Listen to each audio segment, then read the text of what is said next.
Dadan wala ahan mamakta da live siga. Jadi music da imoy na imagi nasisi irat pa namiti vaccine intera ni thoi ni pan ba December ke 2025 ki ngasi tang 15 ma thoi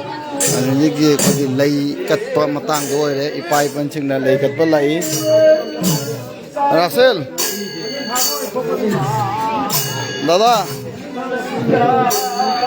lai kat pa matang do ni ipai panching na lai kat pa matang Komla da so lai kat na han re ayam ni lai kat na ri ko lai lai re हम नहीं हो रहे हैं नफली से मालूम चचा के तो ये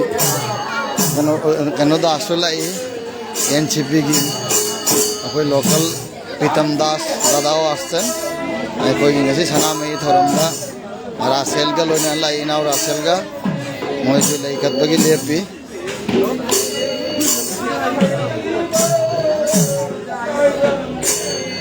Kone ka po kone Kong wanja de mi ko la wanja de lai ko le ka pe matan ji le ma lai do ai maru ko no su lai re nan ko no lai ka na ri ko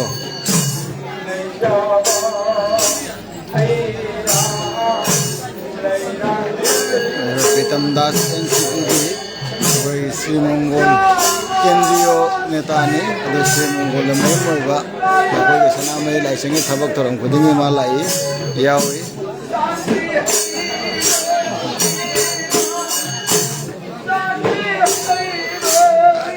Ai Marup Famol Dika Marup Di Jenga So Ya Koi Kapalai Kono Tai Sur So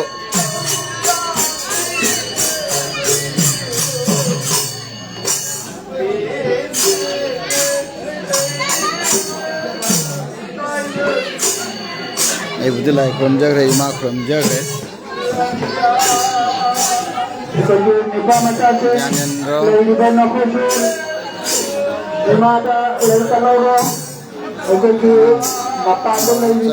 asik cerdas Lalu jalan aku di NCP ki minta cingba video jubu sampadok oriba assistant joint secretary general oriba Kapandas join na laiba naharon sin ako di laisanda hawdul imay moinogi kubanda laikat ni basit yaw na ba nasigare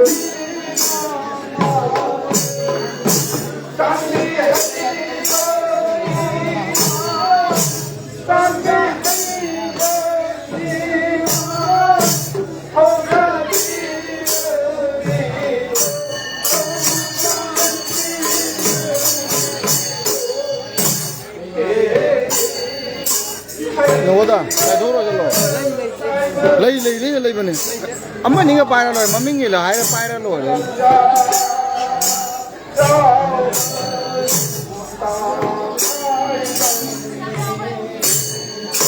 Ho ni pani nga ni lay ke. Oh sarat.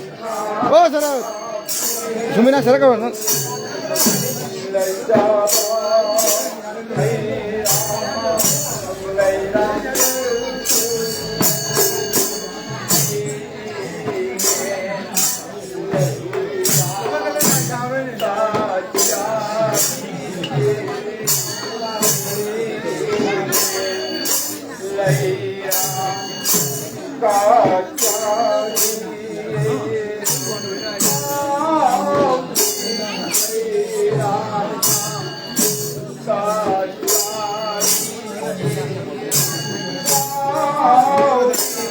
चलो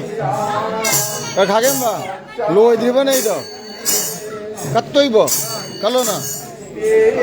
कलो sir video जाओ लगे live तौरी मैंने कलो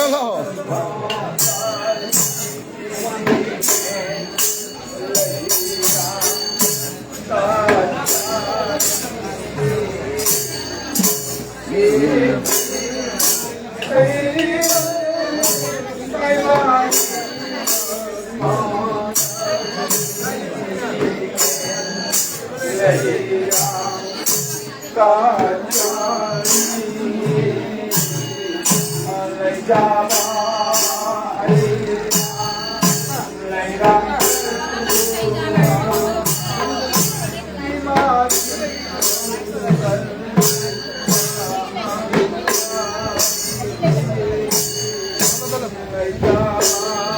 rồi giấy đem tới cái chụp nâng như vậy cho bay rồi cho hay lại lấy rồi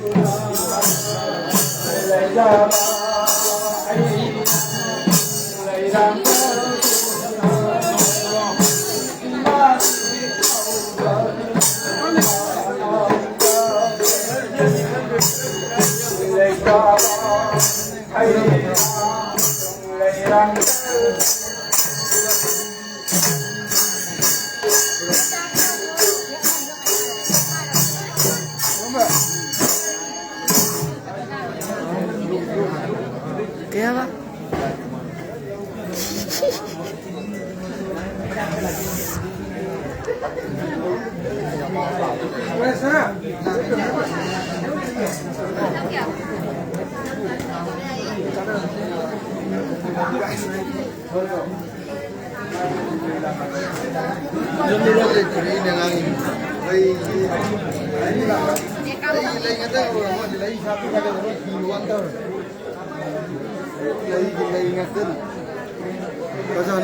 có cho năm một cái tô rồi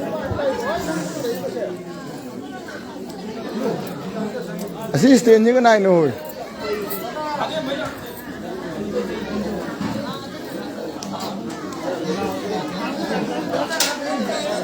còn một lồi đấy dịch nữa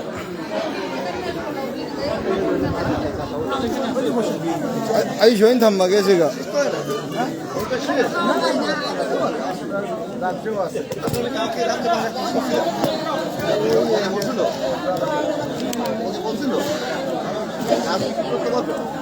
không ai học tuổi mới giờ học bao nhiêu thì đó ở số điểm giảm rất là gì không ai học কাজটা আমার জরুরি লাগে বুঝছেন rồi học thế আপনি বিকেলে ফিরে আসেন না দাদা হ্যাঁ হ্যাঁ আপনি আজকে বিকেলে ফিরে আসেন না সারাদিন ব্যাপী তো রাত্রে অনুষ্ঠান আছে রাত্রেও আছে রাত্রেও আসবেন হ্যাঁ আমার মায়ার বন্ধুদের নিয়ে আসবেন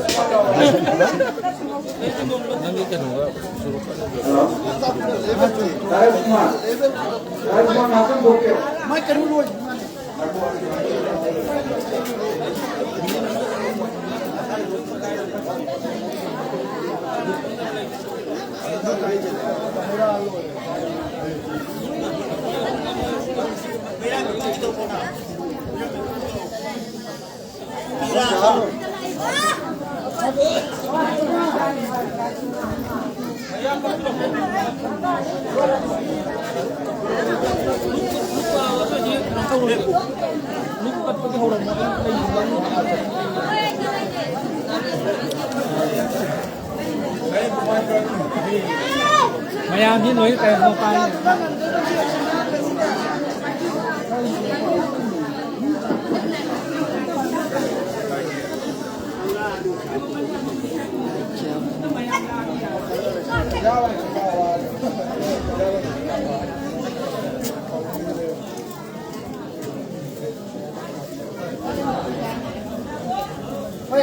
আপু কত সেটেল যাবে জানো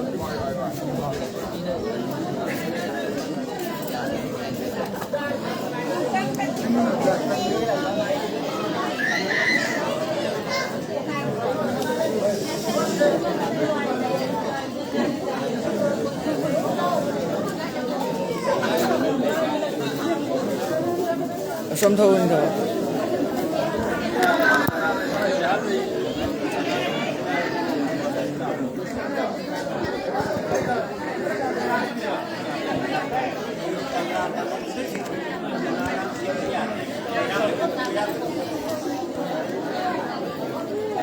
সময় থাকুন cây সময় দাও দেখি নজর দিয়ে বন্ধ হয়ে গেল এই যে এখন রটেট তাই নেই বন রটেট তাই নেই বন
Vậy mùi này mấy người sẽ chặt cắt bằng tay nữa gì lấy cắt tất lồi đấy không chặt cắt bằng liên cắt bằng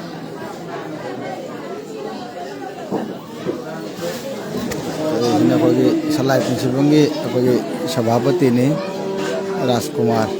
Oke Bank jadi iba ini sababati Rajkumar na ima ini dah luk lian jekat li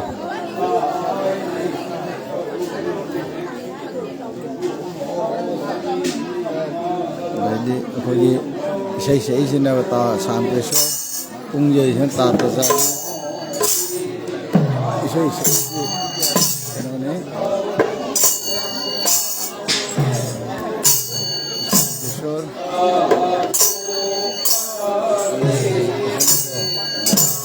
Sina fokus mana bagi ada tu cabi, punya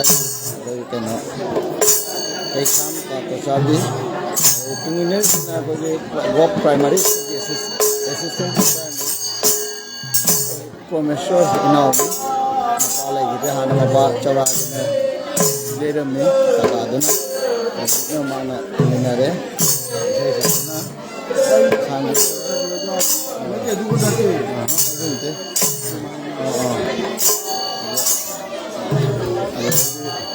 lagi tunggu sini lagi cekanggi untuk kata sang itu saya bisa ini udah itu tunggu sini kasih menit sambil nggak boleh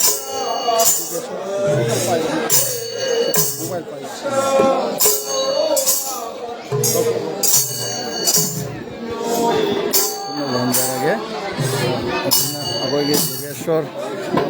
Jambam Lady Singtam Dhota Dasana Sayamba Jam Kung Hoy Kaka Chora Jiti Machan Bahan Kanung Ko Dase Rameshwar Ahan Rameshwar Natra Rajeshwar Atomojana Pungi Rameshwar Mayamana Shaiki Pala Jaure Rajeshwar Hogita Sanjamangi Anana Pokumar Kane Mamjin Assembly sitting as a Tawali said Ima Imonogi Irat Patamu Toramba the Chowanda Yariba Shaiba Punjay was in the Sechekwa Punjayba Manavo Salai Punsibam a Personama lining for the lines of Sanama Sunday like Sanga Sigi or Lona Sinlang, it was a live Punsibam Iva and the Sigi General Secretary. Music actually select at Vigidoni music Maira Kata Macrocat no Dinjupaki programming as I used to Aina Nanalak Kanga Maudre and the Laisha Kenge, Hawan Hawatoma Tamdala, Adimami Farming Hodre, Senior Imada, Kaliba Mayamse, Ima Imo Inugi, Ramda Sing Katpasi Young Sing, Corpuse, Hypet Chowni, see Corpuse Tapok, the Pow Catle, Yanga Pipi Catle. Yanga Pinson like that, Romutum, the Shikarak ladies in it. Boy Banadesta, Hariba, Sanama Hill and Katasi, Matam Kushanga Asu, Shumju, Tutal Misu Lipanina, Apogi missing Lipanina, Sanamahi, lining which at Ba, Higadra, Apoco lining which at Higadra, Apoy lining Amabo, the animal, Limitagia, Sing Bari, lining at Missing Yamwache, Toma, Kaliko, Toma, Bangladesh, Manipur, and Ngari, Lana Lobino, Bangladesh, Tonga, Suai, Utonga, Suai, Utung the Hapa, Hapa Tamiana, Utonga, Aduga Tonga, Tola side to hide to carry ever, hide if I can get Tonga, like a Kane, the Utonga, Utung the Hapa Miana, Animal Sujai, Dona. Manipur the Ngari, Manipugi, saying, but she now sing was Zama and Nobino, a quite like Mabamar Lone Jacket and Kennel, Jamahoma Pongi, Mitelong, Tania, Dona Nonarosia, Manipur Sokona Nonazaroi, Manipugi, she now sing a so, Iricha sing a Zuma Panda, Lady Bakomite, Kogi Lonje, Katang Shoyam Bajai, Lamduki, Queen Elisha, Kanok, Nokna Binagumsi, Nokna Viroisi, a point of show is a Taknasi, Kangnasi, Adongi Lonjo, a Koi Lonjo, or Joshua Vitamiko, or the Hanagi Pungala, when you get Hanagi Jumsha, Wasala Konako Pungala, Tamdre, a Kogi Pungawari and a lady Bawarisi, a Kogi Ahansina, Ibu Singna, Ima Singna, Ahansina, a Kogi Chumani Namdada, Pungasiga, Jungi Maya, the Tamami. We Hanagi, Ariba, Jungi, Jumshada, Mitegi, Jumshada, a Pungaziga, Lyric Papa, Kanga Tabak Subana, Kangana, Tagamashana, Maiti, Atiaga, Lon Tabusiga, Wari, Lirami, Boko, Ima, Bahanjina, Mirami, Ipusina, Maki, Masu Masa, Tahalami, a cookie Pungawari, Pungawari, Yam Tanadaba, or Lana Lovia, the Yam the line of Lovia, the history Punuma Pungada, Nidami China. E. Tambagi tending committee the Walami, where the Chin Kogi Hanjing Liramba, Aduni Chanamis, Aduna Nasigi Salai Punsibangi, and the day Kogi Imagi Shaknaide, Lai Habesi Shaknaide, Habit Hazabaduga, Salai Punsina, La Liba Kumziga, Shaklate Piron Tami, Magi Kubum Tami, Makisina, the Potomac Tami, Mijende Karide, Pidagi. Adagi the Sanjeta Kaidelo Tami, Aduga, and what did Tamde, Kogi Sak Naiba, Mutina, Babadum Tamde, Mitam the Tamde, there, me Sinico, Siginas, and Kogi, lining the Salami, Bento, Ibudo, Bento, Kubamni, Mogi Sak Naide, Mahomom, the Sak Naiba, Jawi, Sak Naide. Mày nó làm là bò. ꯑꯩꯈꯣꯏꯒꯤ ꯁꯂꯥꯏ ꯄꯨꯟꯁꯤꯂꯣꯡꯒꯤ ꯀꯩꯅꯣꯁꯤ ꯑꯦꯔꯤꯌꯥꯁꯤ ꯑꯝꯇ ꯏꯪꯍꯟꯖꯍꯧꯒꯦ ꯁꯣꯝꯗ ꯃꯥꯏꯒꯤ ꯄꯥꯝꯕ bathroom ꯑꯃ ꯃꯆꯥ ꯑꯃ ꯂꯩꯔꯦ ꯃꯌꯥꯝꯒꯤ ꯑꯁꯤꯒꯅ ꯈꯨꯠ ꯍꯥꯝꯐꯝ ꯏꯁꯤꯡꯒꯤ ꯃꯥꯏꯒꯤ ꯍꯟꯗꯛꯇ ꯇꯥꯏꯜꯁ ꯇꯧꯅ ꯂꯣꯏꯔꯦ ꯅꯍꯥꯟꯅꯩ ꯇꯥꯏꯜꯁ ꯇꯧꯔꯝꯗꯦ ꯍꯟꯗꯛꯇ ꯂꯣꯏꯔꯦ ꯇꯥꯏꯜꯁ ꯇꯧꯅ ꯃꯥꯒꯤ ꯃꯩꯔꯥ ꯀꯠꯄ ꯊꯧꯔꯝ ꯑꯁꯤꯗ ꯊꯧꯒꯜ ꯌꯥꯎꯕꯤꯅꯕ ꯑꯃꯗꯤ ꯃꯌꯥꯝꯅ ꯊꯧꯒꯜ ꯇꯧꯔꯛꯄ ꯃꯇꯝꯗ ꯂꯥꯏꯃꯥꯡ ꯁꯝꯅ ꯆꯠꯄꯤꯔꯗꯕꯒꯤ ꯍꯟꯅ ꯍꯟꯅ ꯑꯃꯨꯛꯀꯁꯨ ꯍꯟꯅ ꯈꯨꯔꯨꯝꯖꯩ ꯑꯩ ꯆꯠꯆꯍꯧꯔꯦ ꯀꯨꯝꯊꯖꯍꯧꯔꯒꯦ ꯂꯩꯃꯥꯡ ꯁꯪꯒꯅꯨ ꯍꯥꯏꯔꯦ ꯂꯩꯃꯥꯡ ꯁꯪꯒꯅꯨ ꯍꯥꯏꯔꯛꯑꯃꯤꯅ ꯀꯨꯝꯊꯖꯍꯧꯔꯒꯦ ꯍꯣꯏ ꯏꯌꯥꯝꯕ ꯅꯨꯡꯁꯤꯔꯕ ꯁꯨꯈꯣꯗꯥ ꯂꯩꯔꯦ ꯌꯥꯝꯅ ꯚ꯭ꯌꯨ ꯐ꯭ꯂꯣꯋꯥꯔ ꯀꯟꯕ ꯐ꯭ꯂꯣꯋꯥꯔ ꯌꯥꯝꯕ ꯏꯟꯀꯝ ꯑꯣꯏꯔꯦꯁꯨ ꯍꯥꯏꯌꯦ ꯃꯥꯗꯤ ꯐꯦꯁꯕꯨꯛꯇꯒꯤ ꯁꯣꯁꯤꯌꯦꯜ ꯃꯦꯗꯤꯌꯥꯗꯒꯤ ꯑꯩꯗꯤ ꯑꯣꯏꯖꯗ꯭ꯔꯤꯗ ꯑꯣꯏꯒꯦꯅꯁꯨ ꯈꯟꯕ ꯅꯠꯇꯦ ꯑꯩ ꯅꯥꯠꯀꯤ ꯊꯧꯔꯝ ꯑꯩꯅ ꯆꯠꯆꯕ ꯑꯩꯅ ꯊꯕꯛ ꯁꯨꯖꯕ ꯑꯩꯅ ꯆꯥꯕ ꯑꯩꯅ ꯀꯔꯝꯍꯥꯏꯅ ꯍꯤꯡꯉꯦ ꯍꯥꯏꯕꯗꯣ ꯃꯌꯥꯝꯗ ꯈꯪꯍꯟꯅꯤꯡꯕꯒꯤ ꯐꯦꯁꯕꯨꯛ ꯑꯥꯏꯗꯤꯁꯤ ꯃꯥꯡꯒ ꯎꯠꯆꯕꯒꯤ ꯋꯥꯅꯤ ꯅꯣꯛꯅꯕ ꯀꯌꯥ ꯂꯩꯔꯝꯒꯅꯤ ꯅꯣꯛꯅꯕꯤꯅꯨ ꯃꯩꯔꯥ ꯀꯠꯄꯒꯤ ꯊꯧꯔꯝ ꯃꯇꯥꯡꯁꯤ ꯍꯧꯔꯦ ꯑꯗꯨꯅ ꯃꯌꯥꯝ ꯍꯧꯒꯠꯂꯦ ꯍꯧꯒꯠꯉꯝꯗꯕ ꯁꯣꯝꯅꯗꯤ ꯉꯝꯅꯝꯗ ꯌꯥꯏ ꯁꯣꯝꯗ ꯁꯟꯗꯣꯛ ꯁꯟꯖꯤꯟ ꯇꯧꯔꯔꯣꯏꯁꯤ ꯁꯤ ꯂꯣꯏꯗ꯭ꯔꯤꯕꯣ ꯃꯇꯥꯡꯁꯤ ꯂꯣꯏꯗ꯭ꯔꯤꯕꯣ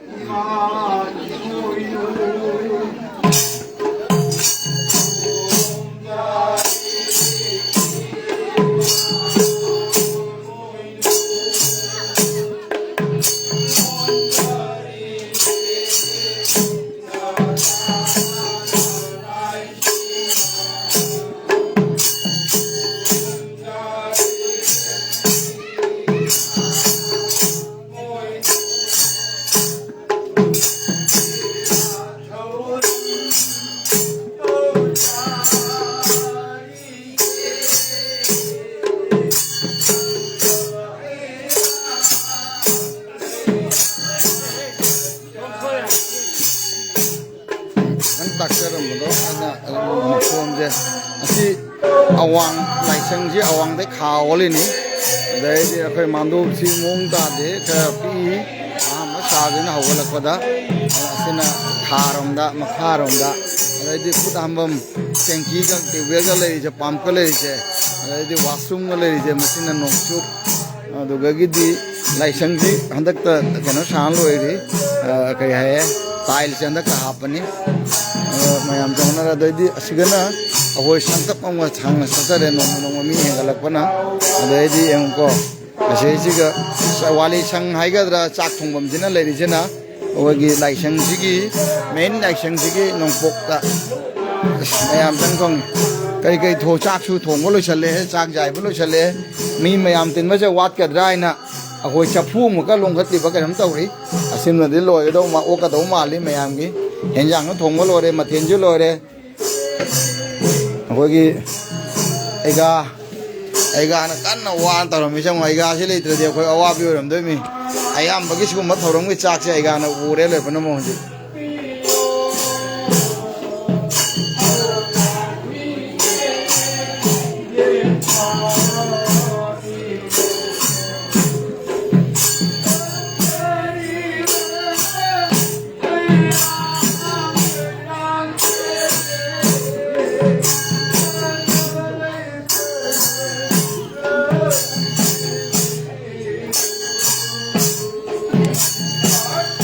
मोबाइल जाओगा फोटो में चलना होगा स्कैनिंग जाइए लाइव करो तब लोग यार तो नहीं जो मम्मा के दुकान चल रहे हैं कौन तो नहीं मोबाइल नहीं जाओ रे बा नहीं मोबाइल में जाओ रे बा हां ए मोबाइल जमना जो मोबाइल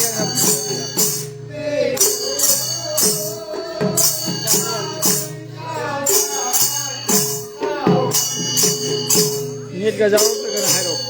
नेट जाओ रे नेट लोए रो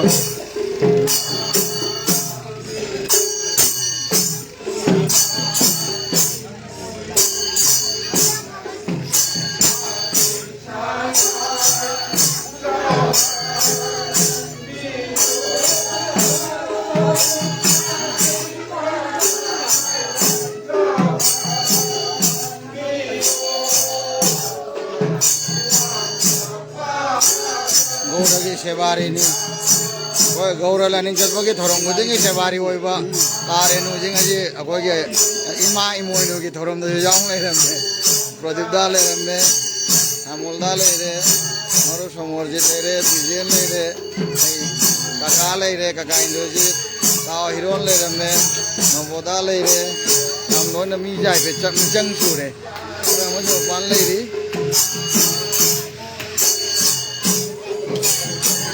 ओए अखोई मोबाइल दी माई दो जी बाय फोटो पे कापो जाए जी का वीडियो ना ते फोटो स्टिल फोटो कापो लेट ना सही सही जी कापो चलो yang lo itu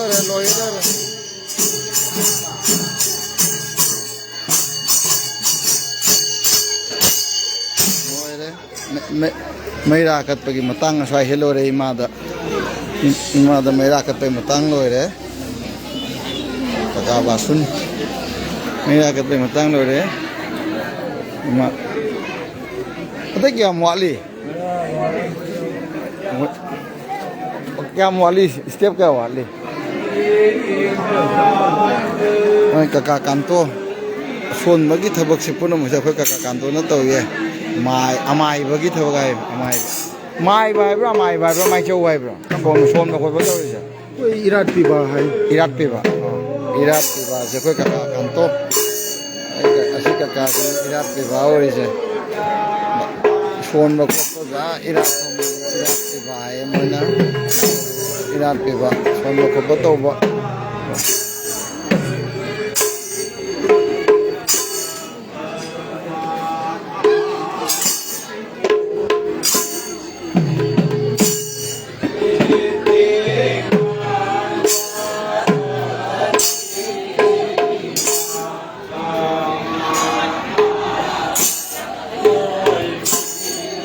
नहीं स्टैंड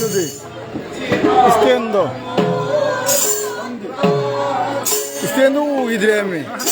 स्टैंड आपने दम दे कोई हम दम जाए ना जानो बा बाहर आबो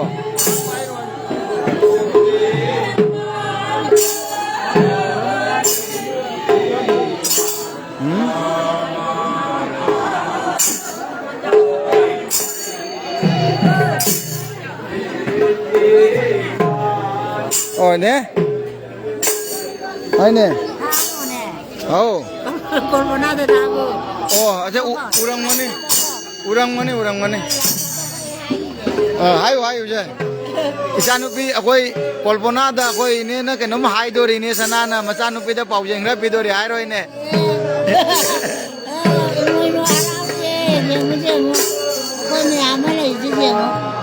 हा तारबा कल्पना इने नारी तारबा इने ना एगी लाइफ सिगा कल्पना नंगोंदा पाउजेन पिरी अखोई बांग्लादेश ता नया बोतन खुंजादा सलाई मुंसिपमगी लाइनिंग दो सनामे लाइसेंदंग असि इमोइनु इरात थौनी तौरी असि अखोई इने छु लाई नमा लाई अदो नमा ना पाउजेन नंगोंदा पिरी थौरमजी एंगना बायना एंगासा नोइने तन्ने में मिसिंग अंत पिरो स्टैंड से थमागे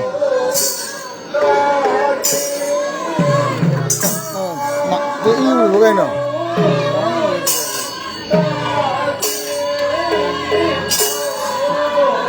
अरे कई रे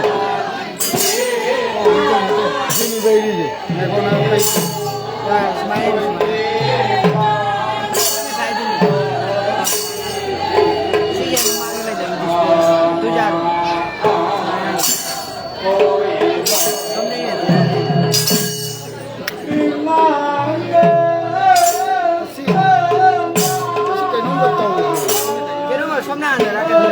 क्या बता रहा हूँ बताएं अभी को तेज है तो अभी क्या तो ये हाँ क्या ना तो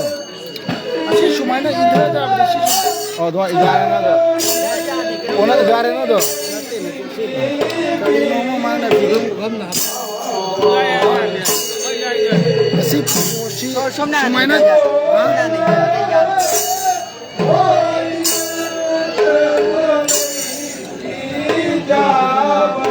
लाइव के अंदर ठोक सके हमको लग सके